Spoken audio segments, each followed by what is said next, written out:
আছো? আমি কিন্তু খুব ভালো আছি। তো আজকে কিন্তু ফাটাফাটি সোয়াবিনের চপ বানিয়েছি, ফ্যান্টাস্টিক, বহুতই সুন্দর।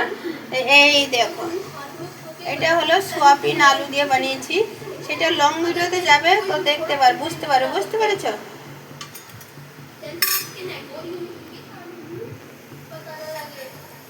তো এই হলো আজকের যে সোয়াবিনের চপটা, খেতে খুব সুন্দর হেভি হয়েছে।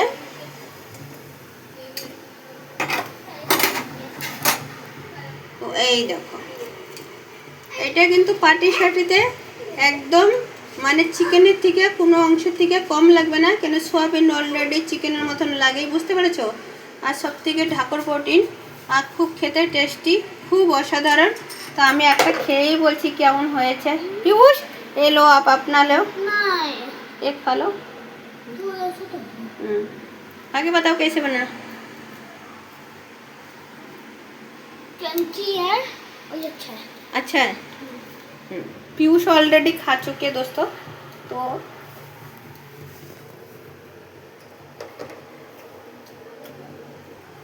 पीयू कैसे बना? अच्छा बना। हाँ, तो दोस्तों मैं खा के बताती हूँ। पीयू को अच्छा लगा, बहुत टेस्टी लगा।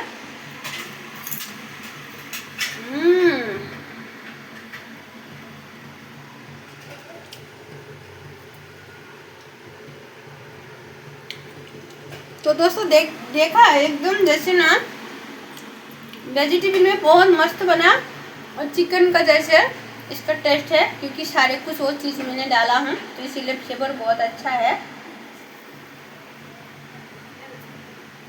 बहुत टेस्टी। आपको बनाना है, लॉन्ग वीडियो में चले जाना, ठीक है?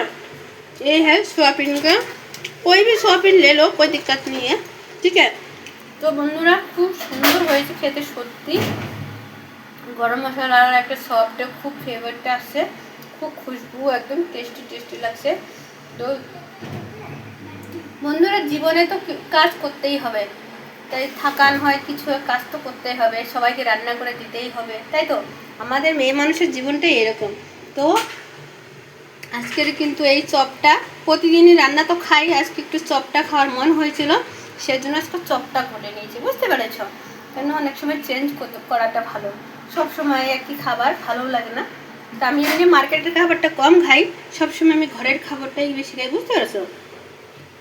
तो दोस्तों मैं हमेशा घर के खाना खाती हूँ। तो tata bye bye, thank you.